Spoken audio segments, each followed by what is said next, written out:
What's up YouTube, j'espère que vous allez bien. Je viens de rentrer de la salle comme d'habitude, c'était une séance spec aujourd'hui. Je me dis que peut-être que je devrais faire des vidéos pour toutes mes séances de sport de tous les jours. Dites-moi si ça vous intéresserait de voir toutes mes séances de sport de tous les jours, comme ça peut-être que vous ferez ça derrière et ce sera vous votre séance. Bref, dites-moi si ça vous intéresserait de voir mes séances de sport tous les jours, ce que je fais à la salle. Bref, la vidéo du jour porte sur Outlier, ou plutôt sur ce que j'ai appris en lisant ou en écoutant Outlier de Malcolm Gladwell. Outliers, ce sont les personnes en dehors du spectre, ce sont les personnes spéciales, les personnes qui sont jugées en fonction des normes actuelles de la société comme des personnes considérées à succès. On parle là de, je sais pas, Bill Gates, Steve Jobs, les joueurs de la NBA, toutes ces personnes qu'on considère comme spéciales, Jordan, tout ça, tout ça, tout ça. Et en fait, il y avait un truc intéressant, c'est que généralement, on attribue le succès à ces personnes-là parce que ce sont des génies, ce sont des personnes génétiquement douées pour ce qu'ils font, ce sont des personnes talentueuses en fait. Et on accorde très peu de crédit à l'environnement dans lequel ces personnes ont grandi. Et on se rend compte que beaucoup de ces personnes, en fait, ont été stimulées par leur environnement et ont réussi à faire ce qu'ils ont fait grâce à leur environnement en fait. Bien sûr, ces personnes, ce sont des génies, bien sûr, ces personnes, ce sont des talents, mais personne ne tient en compte le fait que ces personnes-là ont eu un environnement extrêmement propice à leur développement. C'est comme le fondateur il a travaillé aussi sur la création de Linux, bref, un génie entre guillemets, il était dans une fac où, à l'époque, personne n'avait accès aux ordinateurs. Les ordinateurs, personne n'y avait accès. Il n'y avait que très peu de personnes qui avaient accès aux ordinateurs. Et lui, en fait, il a eu la chance d'avoir accès très tôt aux premiers ordinateurs. Et il passait ses journées, ses nuits. H24, il était en train de bosser dessus. Et vous allez me dire, c'est normal que la personne, c'est l'une des seules personnes aux États-Unis qui a eu accès à l'ordinateur. C'est normal qu'elle puisse développer en premier des trucs extraordinaires en fait. En tout cas, ce qui est important de retenir, c'est l'environnement. Il a eu la chance d'avoir accès aux ordinateurs pour pouvoir travailler, pour pouvoir imaginer, pour pouvoir créer. Premier truc. Le deuxième truc qui était vraiment fascinant, c'est les joueurs pros de hockey sur glace au Canada. Les statistiques ont montré que les meilleurs joueurs pros sont tous nés entre janvier, février et mars. Et il y a très peu, pour ne dire aucun joueur pro de hockey sur glace qui est né après mars en vrai. À partir d'avril jusqu'à décembre, il n'y en a aucun. Dans les pros, par exemple, de joueurs de hockey, hein, ils choisissent au début de l'année, en fait, les joueurs qui vont être amenés à jouer en équipe pro. Supposons que tu es né en janvier de 2000. Ça veut dire qu'en janvier de 2010, tu seras le premier à avoir 10 ans et du coup, tu seras sélectionné. Par contre, si tu es né en décembre de 2000, ça veut dire qu'il faudra attendre la fin de l'année de décembre de 2000 pour que tu aies 10 ans, alors que la sélection a été déjà faite en fait au début de l'année.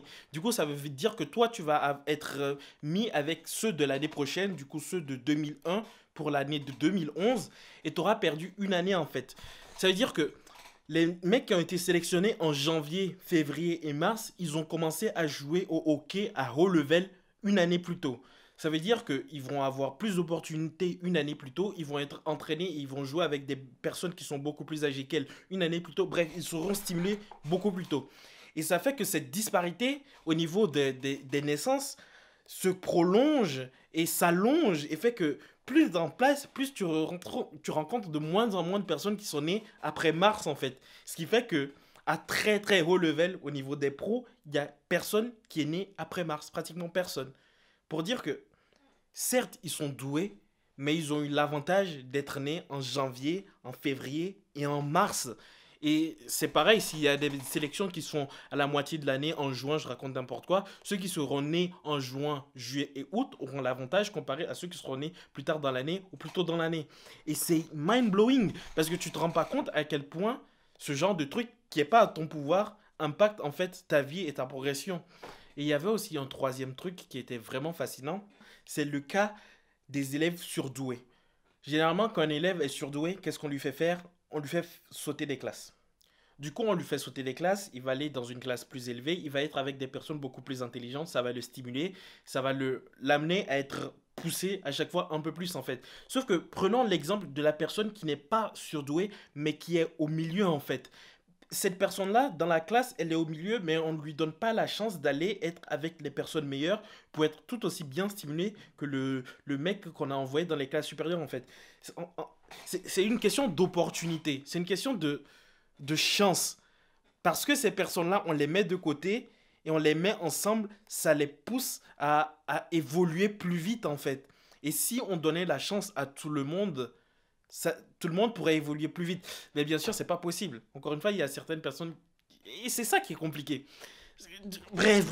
Tout ça pour dire que le succès, certes, ça dépend de nos capacités naturelles, de notre physique, de notre génétique, de notre quotient intellectuel. Ça dépend de beaucoup de choses. Mais ça dépend aussi beaucoup de l'environnement dans lequel on grandit. Moi, typiquement, à chaque fois qu'on me disait que j'étais un génie, je comprenais pas. Parce que je suis pas un génie, en fait. J'ai juste eu la chance d'être né dans une famille qui me permettait d'avoir accès à des livres, qui me permettait d'avoir accès à un ordinateur, qui me permettait d'avoir à manger, qui avait de l'électricité en fait. Et c'est normal que que je me démarquais de mes camarades de classe en fait. J'avais tout pour moi. Je ne suis pas un génie. Je suis juste une personne qui a eu la chance d'être née dans l'environnement dans lequel je suis né. Et c'est important une fois qu'on arrive à se rendre compte de ça, on fait en sorte de se donner les opportunités pour pouvoir nous-mêmes créer notre propre succès. Et c'est important en fait. Il y a plein de personnes qui risquent d'abandonner la capacité de devenir des personnes, encore une fois, à succès selon les normes de la société, parce qu'elles pensent qu'elles n'ont pas les capacités. En fait, si, nous avons tous des capacités, mais il s'agit en fait de nous mettre, de créer ces occasions, de nous mettre nous-mêmes dans une position où notre environnement nous permettrait de progresser, en fait, nous permettrait d'atteindre notre véritable potentiel. Et j'ai pas encore fini le livre et j'espère qu'il y a encore plein de choses. Il y a plein d'exemples qui sont donnés, mais je trouve ça fascinant en fait. Encore une fois, il y a plein de personnes qui n'ont pas eu la chance que j'ai de vivre ou de grandir dans l'environnement que j'ai eu. Mais c'est pas pour autant qu'il faut abandonner. C'est pas pour autant qu'il faut abandonner le fait de pouvoir créer nous-mêmes un environnement propice qui puisse nous permettre d'évoluer en fait. C'est tout ce que c'est tout ce que j'avais envie de dire pour cette vidéo. Le succès, certes, dépend ou est peut-être dépendant de notre génétique, de notre quotient intellectuel, de nos capacités, mais on peut nous-mêmes faire en sorte de nous mettre dans un environnement propice à la création de ce succès-là. Voilà, c'est tout.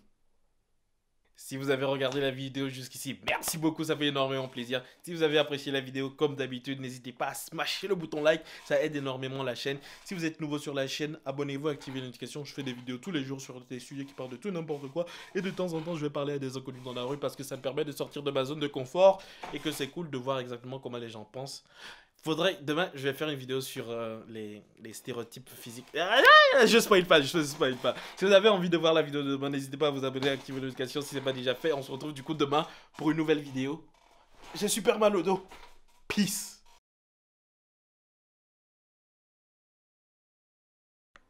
What's up YouTube, j'espère que vous allez bien. On est samedi, il est actuellement 22h43. J'ai publié déjà la vidéo du Fitness Park de Vannes. Du coup, je devais pas faire de vidéo. Mais j'étais en train de faire une partie de Clash sur League of Legends. C'est un petit tournoi qui est à chaque week-end. Et on a perdu, mais c'était pas ça le plus important. Le truc, c'est que quand on a perdu, j'avais plus rien à faire. Genre, j'avais plus rien à faire. Et dès que je me suis rendu compte que j'avais plus rien à faire, j'ai pris mon téléphone, je suis allé sur Insta. Il y avait une pub de Discord ultra stylée que j'ai bien aimé. Mais après, je me suis mis à scroller, à voir des choses, à voir des gens. Et ça m'a remis en fait dans ce mauvais état d'esprit où les réseaux sociaux influencent beaucoup ma façon de penser ou ma façon de voir le monde. Et c'est très négatif en fait. On me demande souvent comment est-ce que je fais pour faire autant de choses en même temps dans une journée parce que je vais au boulot le matin, je vais à la salle le matin, ensuite je vais au boulot, ensuite je rentre, ensuite je retourne à la salle, ensuite je monte la vidéo du jour, ensuite je lis, ensuite bref, je fais énormément de choses et toutes mes journées sont extrêmement chargées en fait. Et je me rends compte que je le fais pour éviter de me poser des questions, je le fais parce que je n'aime pas ne rien faire en fait, j'aime être occupé et ça me permet de donner un sens à tout ça. Et c'est frustrant, Là, parce que j'ai rien à faire. Et c'est pour ça que j'ai pris la caméra pour faire une vidéo. Parce que ça fait trop bizarre de n'avoir rien à faire. J'aime pas. Je me mets à me poser des questions. Je me mets à me dire à quoi sert tout ça? À quoi sert toutes ces vidéos? À quoi sert mon existence en fait? Quel est mon impact sur ce monde? Et à quoi est-ce que je sers? Et c'est pas bon. Il faut que j'arrête de me poser ce genre de questions. J'ai même pas envie de regarder une série, un film ou quoi que ce soit. J'ai juste un mélange de jalousie, de solitude, de beaucoup d'émotions négatives. Est-ce que c'est négatif? C'est plutôt des émotions qu'il faut que je prenne en compte et que je considère et dont je dois trouver la source en fait. Et wow. On est samedi, il est 22h45 et je sais pas quoi faire en fait.